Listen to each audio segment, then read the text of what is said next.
I will be moderating this panel as well. But really, I want to allow Jessica. Jessica was really leading this thing to let you know what really what they're all about, what they have going on. I'm just here. I'm here for support for you all. Honestly, I'm also here to learn on this one. So very much so. So are we. Jessica. Okay, so I wanted to start by just reading a quote from Gus Speth, who is the founder of the World Resource Institute, and he made a really interesting statement about where we are. Actually made this, I think it was over a decade ago, but he said, "I used to think the top environmental problems were biodiversity loss, ecosystem collapse, and climate change. I thought with 30 years of good science, we could address those problems, but I was wrong. The top environmental problems are selfishness, greed, and apathy. And to deal with those, we need a spiritual and cultural transformation, and we scientists don't know how to do that." And I saw this really as a call to arms of like, okay, this is, we're not just, as artists and art historians, and such, we're not just creating pretty pictures. We actually are kind of driving engine of social change in many cases, and most radical social changes have come about beginning with a cultural change. And that's something that I'm aware of as a cultural historian. And so the pitch I gave to Derek and Liz is that this reviving Fitchburg through cultural renewal, through cultural growth, really needs to be tied to issues of sustainability on a really broad level. And sustainable practices is no longer an option. It's a necessity. We all know that. But I think many of us are having a hard time figuring out a path forward, how to come together and unite our efforts to shift our larger culture and society and political will in the direction of sustainability and cultural change. And so I've been working closely with Anna here to figure out ways that and some other friends to figure out ways that we can harness our individual efforts, bring them together, collaborate, build on what each other are doing, find ways to do our little small bit to start shifting things in a new direction. And I was really delighted when Sarah came to join our team at Fitchburg State University because of her strong interest in public art and how it helps a community understand itself. As Clifford Geertz, the anthropologist, stated, culture is a story we tell ourselves about ourselves, and that story needs to change. I think many of us are in a place of fear, shame, sorrow, grief over, and struggling to find hope moving forward into these environmental issues that could end our culture, could end civilization as we know it if we don't get our acts together. And so I think one of the things that perhaps we need to, one of the things that art can do, as well as promoting new ideas, promoting this cultural change, is to also give us a space to feel those feelings and identify those feelings, share them, and comfort and support each other in finding a place to grapple with this new reality that we're facing, these new challenges, and find a way to come together to move forward on them. So I'm hoping that Fitchburg can be one of these places, one of these bright lights in a sea of darkness, it feels like, where culture and art and sustainability really become to be a enmeshed mission for us, a collective mission for us as a community. I don't know. Yeah, I don't know if you do. You want to add anything to? Well, I mean, so just to be clear, you know, I happen to be from an artistic family. I happen to call myself an artist, but my day job is nothing to do with that. My day job is working with a land conservation organization across 16 communities in North Central Mass, including, we were founded here in Fitchburg. We have our, I would say, the crown jewel conservation area for us is our Crocker Conservation Area, which surrounds Overlook Reservoir, which less than a mile from here. It's a very well used and beloved space. And I think, you know, for me, you know, it's important for people to recognize that the landscape forms them just as much as they form the landscape. And I think that our society has, you know, over decades and decades, we've become less and less connected to the spaces around us, less and less connected to the reality of how much our surrounding landscape provides for us, and then how much we affect the surrounding landscape. So as I work to protect the natural resources in the region for, you know, everyone, our organization works to try to connect our communities back to the land. We as human beings need to be in relationship with the land. We are of these places, we are not in them. And so I think that the play, you know,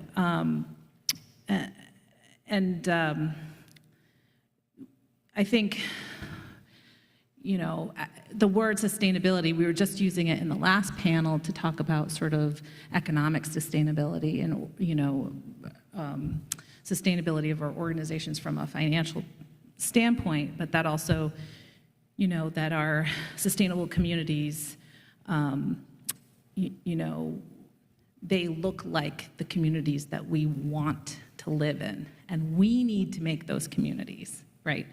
So I think that's why North County Land Trust has really looked to partner with creatives and go into creative spaces and work with our communities to listen again and respond to opportunities in those neighborhoods to create spaces that they want for their neighborhoods. So we can talk a little bit about, you know, the projects that we've been working on. Upcoming, Jessica Roby and I have curated an art show in the Hammond Gallery, which will culminate with an arts and cultural symposium on March 1st, which is coming up. And that, we were bringing artists from this region for that. North County Land Trust also conserved an 1.5 acre parcel of land in a neighborhood, and that is now a community garden and pocket park for that neighborhood, and is maintained in partnership with that neighborhood. And that was all, we did a grant with you to help. Year one, Dream It, Create It. Yep. Yeah. Year one and Dream It, Create It was part of that. So, you know, those are we have also in the past had artists in residence programs. So again, it's maybe not the first thing you think of when you think of land conservation or the ecological piece of it, but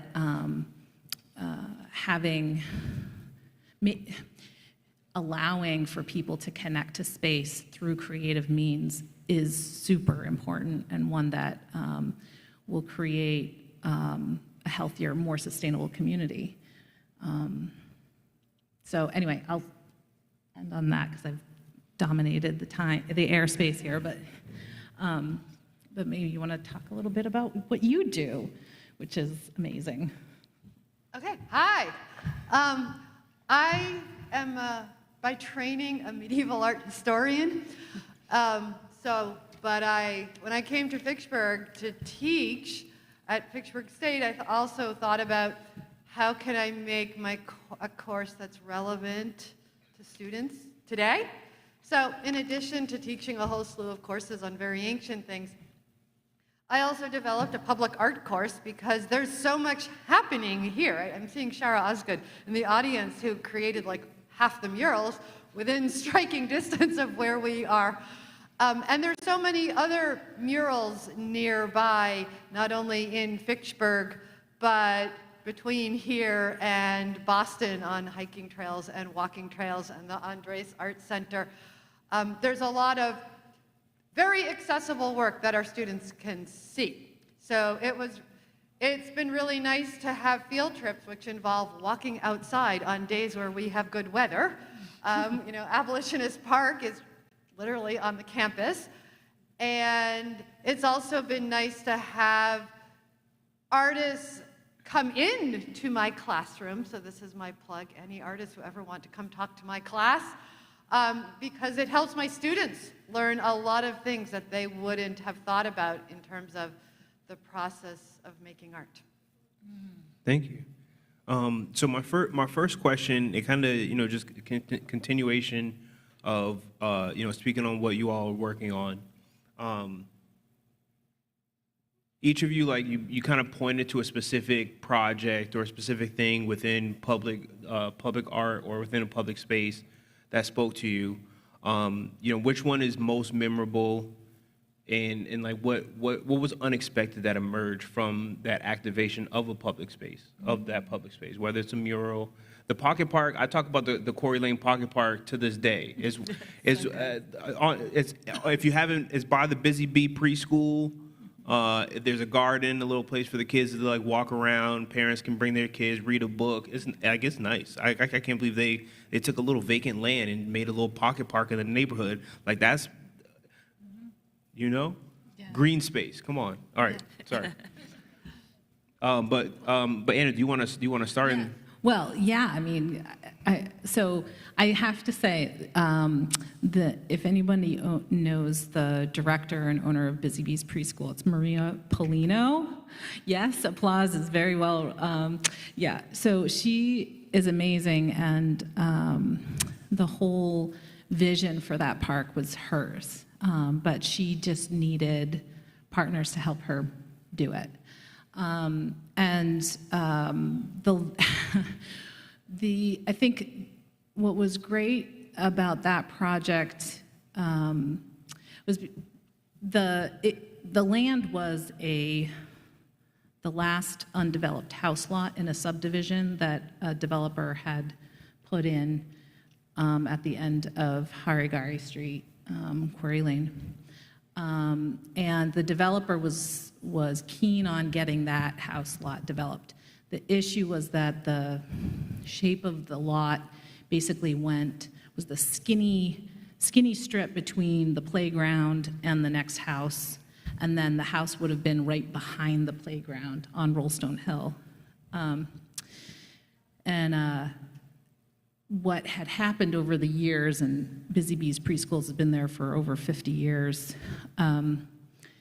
the playground had encroached onto the next property. So when he had the surveyors come out there, it was pretty clear half the playground would be demolished.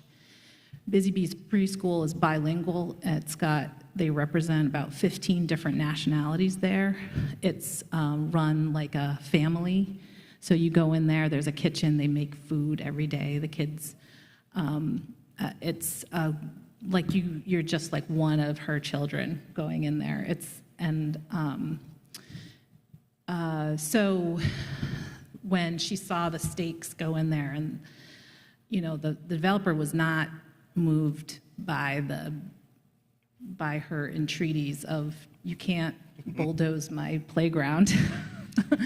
So going in there, it was really like that. I think she had this vision, Anna, if we can conserve this property, we can make a beautiful space for the children and for a multi-generational space is what she was looking for. And so in doing that project with Maria's vision and her, we have a community garden. The kids grow the food. Neighbors grow food with them. The kids pick and eat and cook with the food that they grow. And there's also like a little space with benches and like a little table. You can have your lunch there. And so that was really, that's where, again, having the partnership of the organization that was doing the land protection part of it, and then the community being the stewards of that land was really beautiful. And so anyway, I think that was, Yeah, that's, no. It's a great project, and yeah, I'm glad it's one of your favorites too. It is. It is. Jessica, do you have a project that you can speak to, and also speak to that sense of stewardship, environmental stewardship? Well, I think I hate to sort of toot my own horn here, but the project I did with Anna for the Ebenezer Keys Conservation Project is, what the North County Land Trust hopes to do with that area, and it's in Gardner, actually, but I think we can talk about the region, right? This is just amazing and really transformed my thinking about our relationship to the land. Excuse me. Ebenezer Keys is in Gardner, and it is the site of a failed housing development, and so it's some of it is intact, more or less, and has like little wetlands here and there, and forests and such. But the center of it was just bulldozed to make way for one of these housing developments. So stripped down to the bedrock, basically, and everything just cleared away, and just this barren space. And you go out there and you go, oh my God, and you feel this sort of a sense of horror at, kind of what has been removed and how the biome there has been stripped away. But one of the things that the North County Land Trust is doing, and that they discovered about this, is it's this emerging, was it grasslands? Sand plain grassland Grasslands. habitat. Yes, like a pine barrens thing, which is a really important biome. And basically what the bulldozers did is they mimicked the action of the glaciers thousands of years ago and made this actually really important biome, very good for bats and All sorts of birds and Yeah, insects. birds. Yeah. Yeah, and that this is something, this kind of managed biome now, that bring this, it has it's good for both humans and non-humans alike. Makes a great park area, a site where people can see how we can live symbiotically with the non-human world, how we can be a land steward rather than just a gobbler up of resources, an extractive kind of culture. And working on this project with her, I was their artist in residence for this, and did a bunch of photography of it, but not just to document it, but to bring it together. I brought it together with text and so on to kind of explain, give a sense of history, working with the text from a local 19th century naturalist and a contemporary naturalist, William Cronin, who has really changed the discourse on environmental history. And really thinking about this kind of how our attitudes towards our relationship with the land have changed, and how we see those changes written on the landscape around us, as well as in these books and in these studies and in these debates about environmental stewardship. And so the work I did for that then was shown at the Fitchburg Art Museum and their community gallery. We did a catalog. The online version of the catalog can be accessed for free on the North County Land Trust website. But I would love to see more projects like this go forward that bring together different institutions, Fitchburg State University, the North County Land Trust, the Fitchburg Art Museum, the Gallery Marquis is now putting on a show. I think they were also supported by one of those grants. Round 2, year 2. Yeah, and they're now putting together an exhibition on water and as a kind of an homage to Marion Stoddard, and I think more of those kinds of projects that bring together multiple strands of people's concerns and weaving them together to show how these are everybody's concerns, how this is a communal concern, that this is our community and the land is a system that can function really beautifully and symbiotically if we come together and collaborate and work together with this, the kind of abundance mindset rather than a scarcity mindset of like, well, I want my taxpayers going for that project, I just want it for this. But no, we're all intertwined. And if we have a symbiotic relationship with each other, as well as a more symbiotic relationship with the land, that'd be wonderful, and I think that arts and culture can play a big role in that. See, I wouldn't have been able to come up with that, but she did. And that's why I invited her on that land to say, what do you see? Because when we look at performance art, whatever kind of art, written art, whatever, we're seeing the world through the artist's eyes, and it's gonna ping something for us. It's gonna ping an emotion. It's gonna ping whatever that is. We all bring our unique thing to it. That's why I really love this intersection of working with the sciences that I have. But just a little, I'm gonna digress for just 1 second, that water, the water exhibit. So we are so privileged to have the Nashua coming through, the North Branch of the Nashua running right through the middle of the city. And I think we need to pay homage to that river a little bit more than we do. But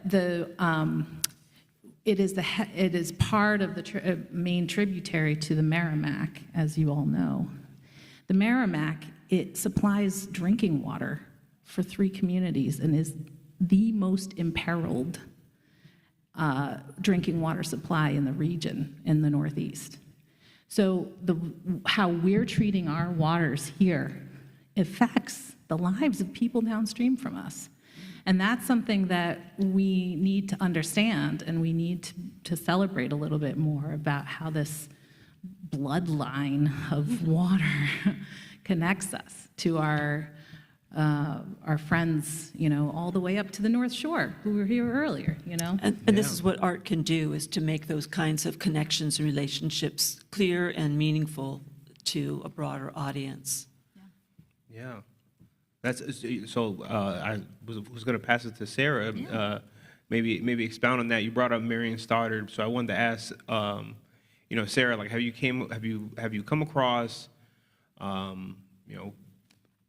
current, like, any approaches, techniques, ways that art is addressing nature or addressing climate change, or activating space so that it is addressing the overall sustainability of cities. So you also mentioned murals from here through till Boston, right? Like, can you speak to any innovative approaches that you've seen that connect those two ideas? Is New York City too far to No. include in this? So I will talk for a while about Vicksburg, but the most dynamic project that I see, and it's almost unfair to mention because I know it costs $260 million. Okay, but if you're gonna aim high, you might as well know where your goal is. If you've ever walked the High Line in New York City and you get to the end at the Lower West Side and you see Little Island, which is a series of giant concrete tulips holding up a giant park that is elevated by those tulips above the Hudson River. And I saw this, it was completed around 2021, so it came just as we were emerging from COVID and like figuring out how to walk outside our homes again and get on the subway again. It was so crowded, right? But when I was there, and I didn't know about it until I got to the end of the High Line on that day. So I think something that can make you appreciate the outdoors and have such a huge vista. Okay, so what I was really excited about is from that now man-made island, you can see the Hudson River, you can see what used to be the World Trade Center, you can see the Statue of Liberty, you can see the Whitney Art Museum, you can have this enormous vista. And so I think when public art can be part of a larger vista, that can be really exciting. So now I'm going to come to Fitchburg and our river. When I had started looking at art that was made here, I started looking at the works that you can see from Boulder Drive. So, Shara, I'm going to talk about the power of art, and the reason that mural interests me is that when you cross the river, you can still see it. And you can see I looked at it on a wintry day, beginning of 2023 or 2022, and because it aligns with the east-west axis of Fitchburg, in the afternoons, the sun shines right on it. Mm-hmm. And so you can think about how, in terms of the environment, I'm interested in how works of art interact with natural daylight. So the mural that Shara made on Cushing Street also aligns with the east-west axis. And then if you go on Main Street and you look at the intersection of Main Street, I think it's Prentice, and you look at Nora Valda's sculpture, Immigration. If you stand to the side of it, if you're on Main Street, you can see really fantastic lights and darks and shadows. So I'm interested in how natural daylight and the environment and the largest possible vista intersects with works of art. When you're coming over the bridge, it's from Route 12, cross over the bridge to Main Street, you can see Launch on your right, looking downward.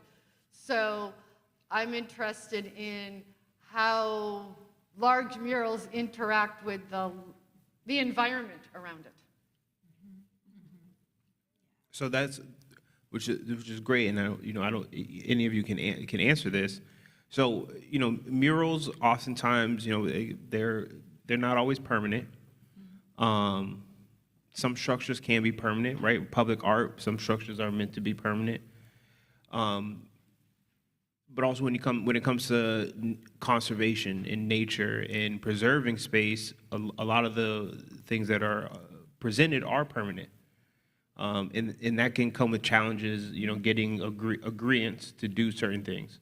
So when approaching, for public spaces and things like that, how do you manage, expectations and/or pushback with the idea of permanence versus the adaptability that can come with public art in public spaces and in nature and things like that? Do you mean in terms of designing a work that Yes. will speak to Both Well- designing the work, but also I think about changing the land, right? Oh, Like, yeah, like doing something it could be preserving nature, Right. which is a permanent thing. Right.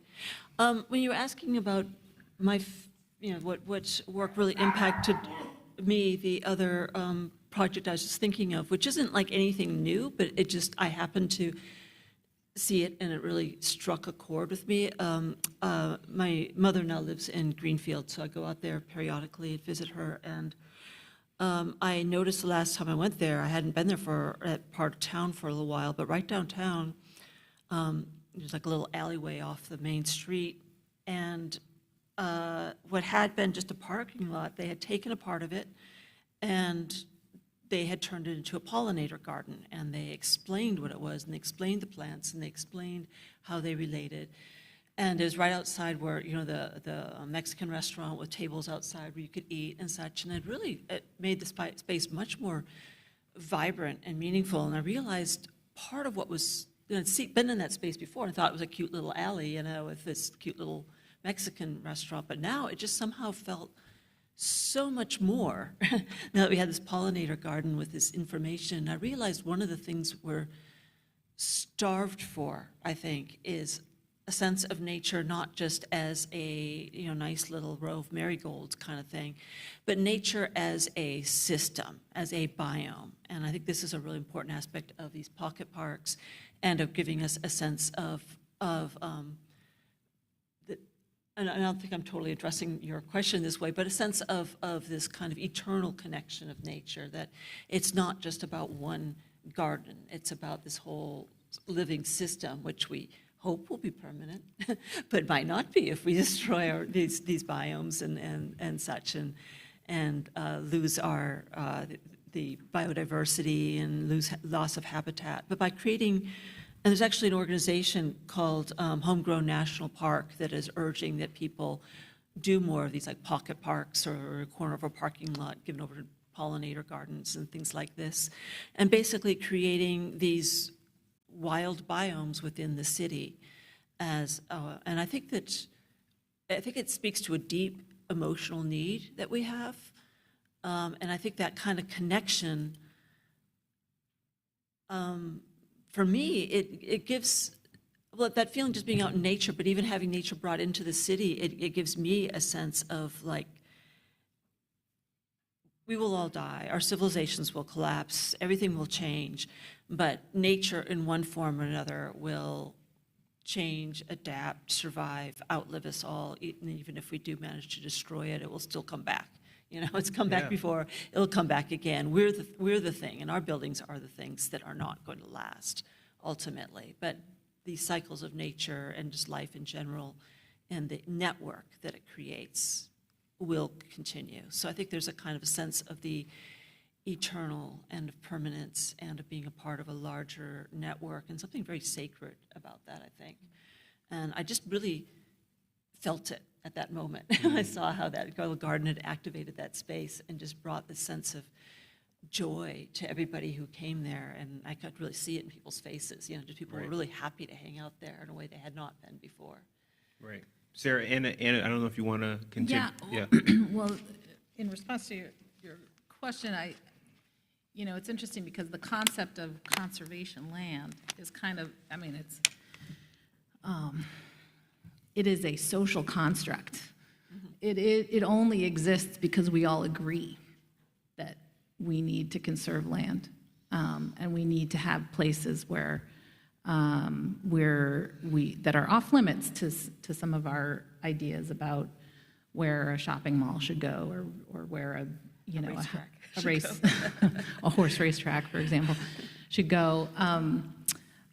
But the landscape is always changing. It's and nature is always changing. And there is I think one of the reasons why I'm so keen to help people realize how magnificent the landscape is here, and the nature all around us, whether you're living in the middle of the city or on the outskirts or in a rural area, is because of that social construct. You're not going to care about what you don't know about and what you're not familiar with, and we are a part of it, even if we don't feel a part of it.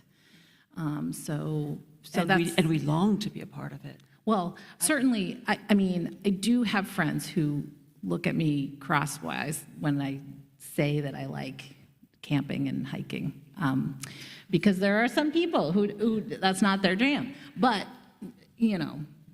I always say, whether you like conservation land or not, it's working for you. So I love, I love that part of my work, that, even if you're against it, it's still you're still benefiting from it. And I love that about it. So, yeah, so I don't know if that, but it's just, it's kind of an interesting, it's kind of an interesting question. It is. Yeah. It is. Well, Sarah, I don't know if you have thoughts on that, but I want, add on to that is, how can we take a deeper look? You brought up, being able to observe art within nature, right? And, we're talking about observing nature, possibly observing nature as art. How can we, deepen our understanding of both art and nature and how they intersect with one another, Like, are there educational resources? Should there be more educational resources? Is this something that I know it exists, but is this something that is this something that you see can be deepened, can be strengthened, especially in this area? At the risk of shameless self-promotion, all of my classes, whatever Jessica's teaching as well. So, I mean, I think at the risk of sounding overly reductive, I think one thing that as a culture, we are so used to looking at things on our phones, scrolling all day long. And I think getting ourselves outside into the world and plunking ourselves into a space and requiring ourselves to sit in that space for like no less than 4 hours at a time. I am not making this up. So there's a fantastic art historian, I think her name's Jennifer Roberts, and she talks about how she makes her students sit in front of a painting for 3 hours, which is what I've done, okay? And I think it's that kind of sustained attention that we need to relearn and enforce upon ourselves. And so I think looking for as long as you can is the best way, and getting yourself out in the world to do that. You are also asking about permanence versus impermanence. Yes. And whether there's resistance to impermanence, is that your, and I think when I was a lot younger, I found myself working with Sidewalk Sam. I don't know if people remember Sidewalk Sam. Is that from, a very long time ago? Yeah. Okay.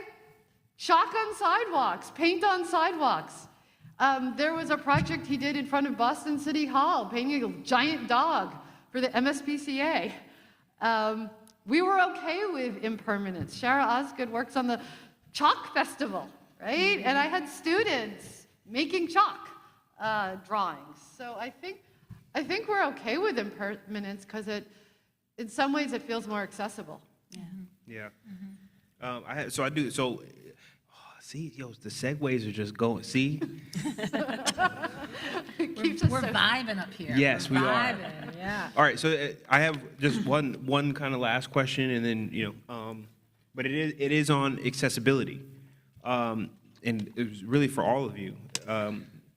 How do we make sure? How do we ensure that both the creative and the environmental accessibility, that there is more accessibility both into practicing creative endeavors, practicing whatever environmental conservation or climate resiliency. There are things that many things that there are many names, but how do we ensure that there continues to be that accessibility to these things?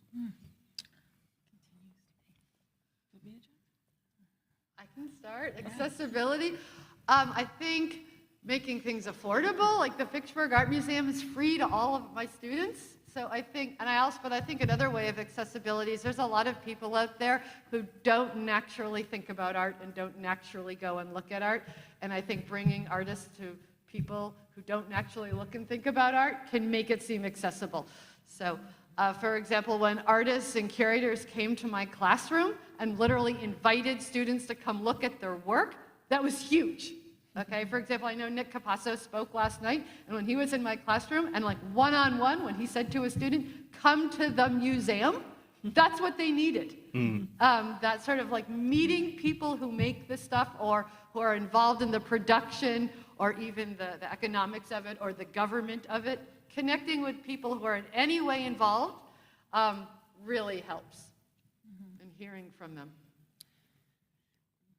One of my dreams is to, and I admit I haven't been to the Riverside, what's it called? The Riverfront Park? Yeah, Riverfront Park recently, so I don't know where it is now, but I'm really hoping to see more of these little pocket wilderness things, little pocket biomes spring up in places like that is accessible. And I would love to, I did teach a class on this once, and I'd like to do it again. I'd love to teach a class and also bring in the general public into doing nature journaling, because that is just an amazing experience, you know, to, as Sarah was saying, just sit and look at something. She was talking more about the artwork, but sitting and looking at a plant and studying it and drawing it and asking questions of yourself of it and how it relates to other plants and stuff. That is an amazing experience, and one that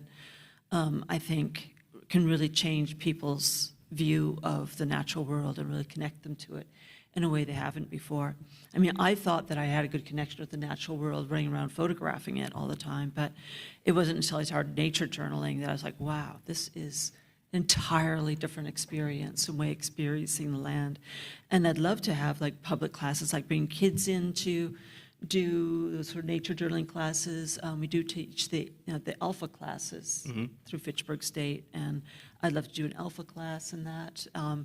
But creating opportunities for something like that, and maybe also doing landscape painting, but without having people like have to hike to one of these like North County Land Trust properties, which are awesome and close and wonderful to hike on, but you know, I kind of hesitate to Extremely bring. close. Yeah, I know. It's extremely close. But for people that have a hard time walking, No, for I example, or my classroom of students or something, you know, but just, it'd be really nice to have more of those kinds of spaces in the heart of the city, you know, just the pocket parks and little mini wildernesses, the little homegrown national park things that we could actually study and use and draw from and interact with in creative ways would be really great.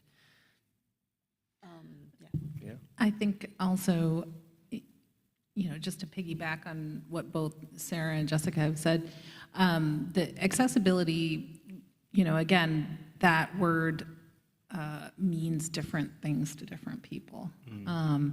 You know, I think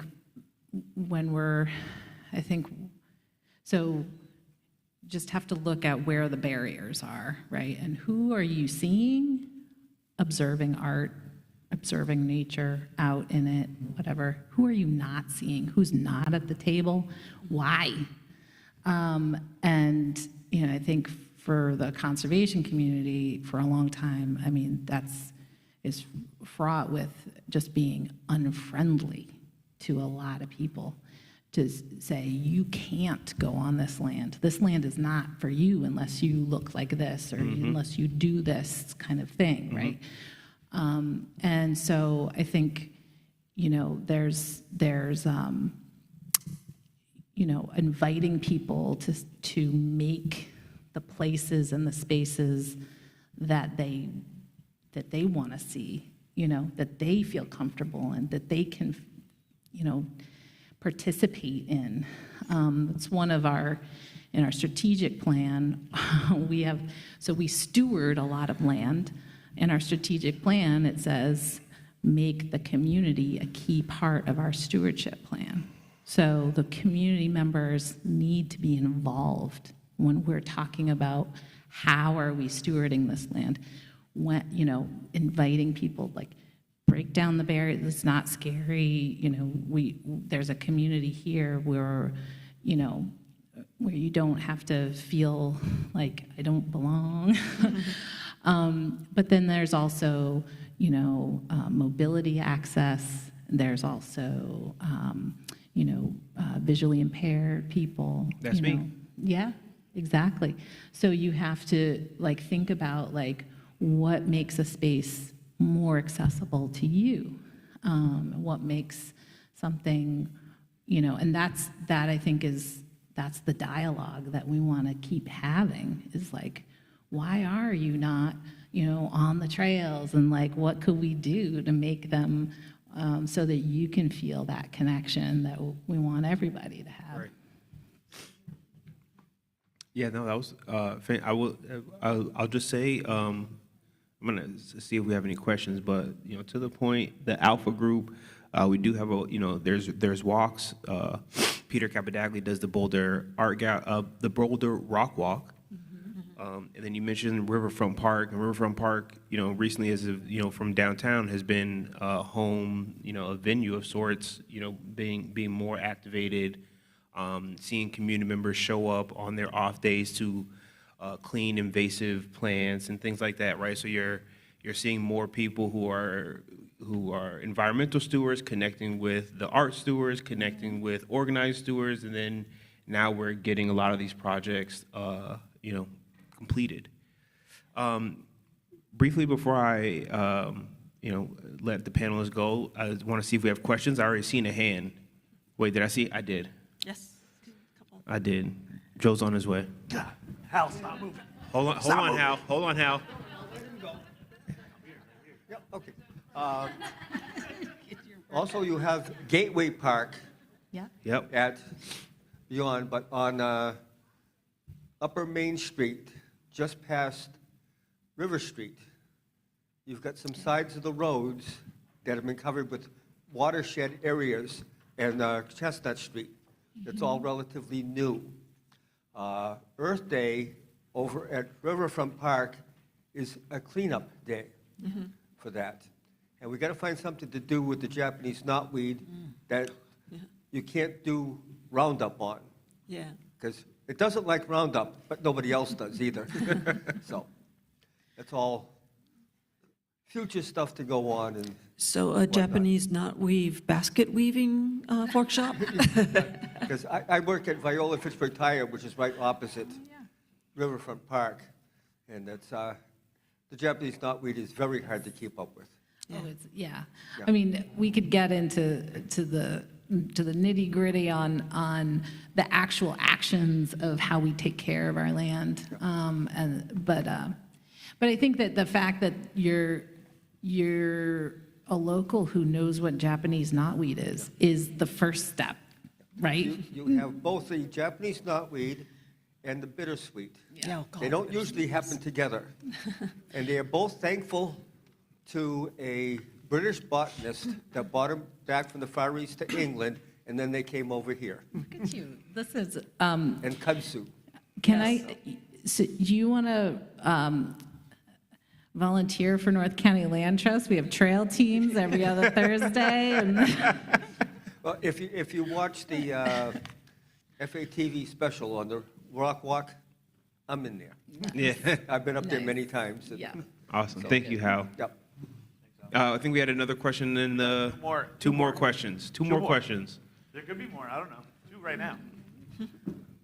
Joe is sprinting around the room. This is a technical land question. So I was in an event like a year ago, and there was a woman there, and I'm going to forget which land organization she was attached to. It might be yours.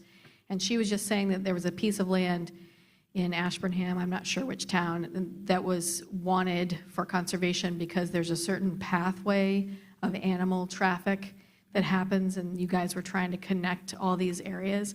Can you just, I'm just asking out of curiosity because I can't remember and I would like to know, what is the pathway or what is the migration pattern of animals that happens in our region that we should know about? Is that the Gardner thing?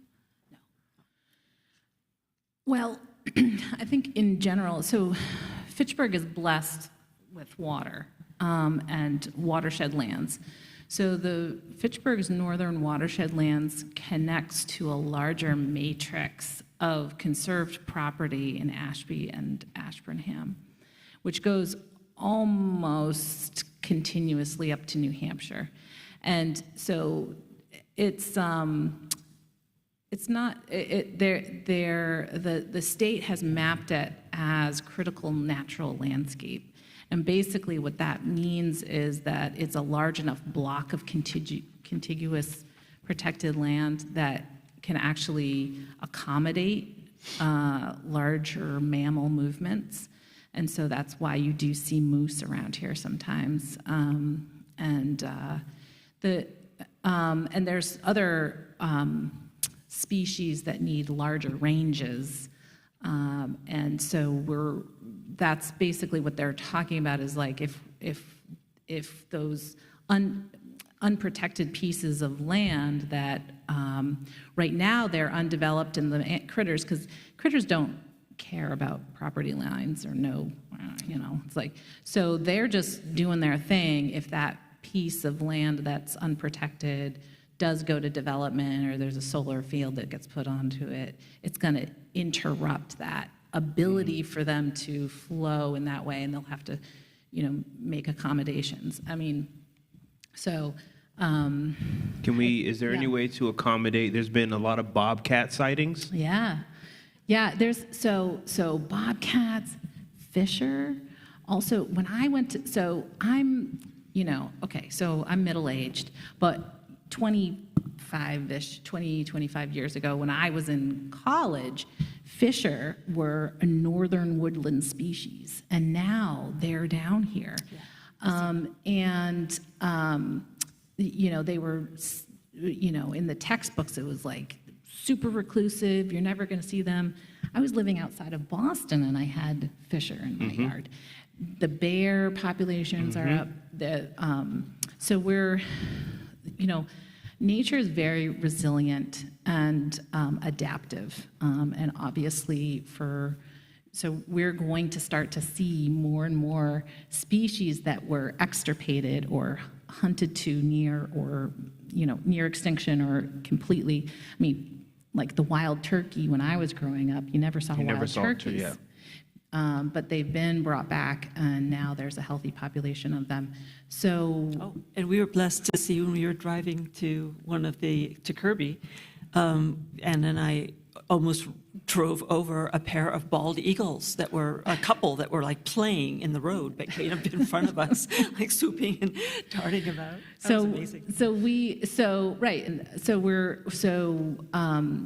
We're doing a good job in many ways, with the laws and the ways that we've, but we're also going to have to remember and figure out how to live with our wild neighbors, because they are increasing in populations, and some people are uncomfortable with that.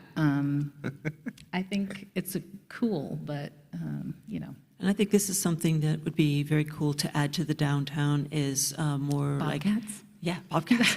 But like billboard kind of info boards that are artistic and cool, maybe sculptures and such to kind of inform and teach people, make them kind of understand this is a part of the environment you live in. This is a part of what makes this work, and we need a lot of these animals living in the proper proportions to keep everything in check and keep everything balanced, and getting people to appreciate and understand these animals, I think, is important. Yeah. All right, we have one more question, I believe. One more question right here in the front. Wow, I'm right in front of the speaker. It's not so much a question as we were talking about accessibility, and you were also talking about biomes. And I can't remember even what city I was visiting in where they had built a sensory garden. Yeah. And it was raised up higher, so anybody in a wheelchair could touch things, but it's especially for children and things like that. So specifically, like all different textures of plants, but if you also had poor eyesight, each section had a different scent. So you could wander through there without ever having to think. You could tell where you were going because the pavement itself had different textures depending on which path you were on. The entire thing was designed so you could just walk through it freely and play with it. I thought it was I think it would be great to bring something like that here.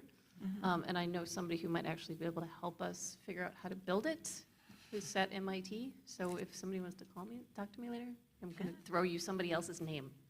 Cool. Who There you knows much go. more than I do. There you go. Great.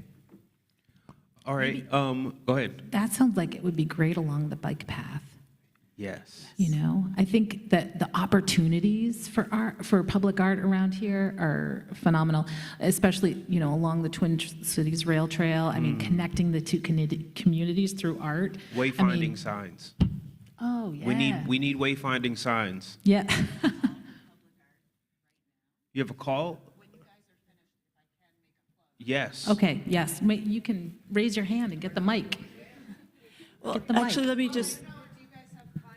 Yeah. Oh, yeah. Let's do final thoughts, and then we're gonna have a call. Well, one, I wanna thank you all for your time, sharing some of your expertise, sharing some of your knowledge. So real quick, we'll start with Sarah. 30 seconds. It could be elevator pitch of your choosing. Hi, I'm still Sarah Bromberg. I'm developing continuously my public art course. I want speakers in my class, government people, artists, organizations. My students need knowledge and need advice and need help learning. I'm not an expert in everything, but I love talking to experts and helping connect my students to people who understand things.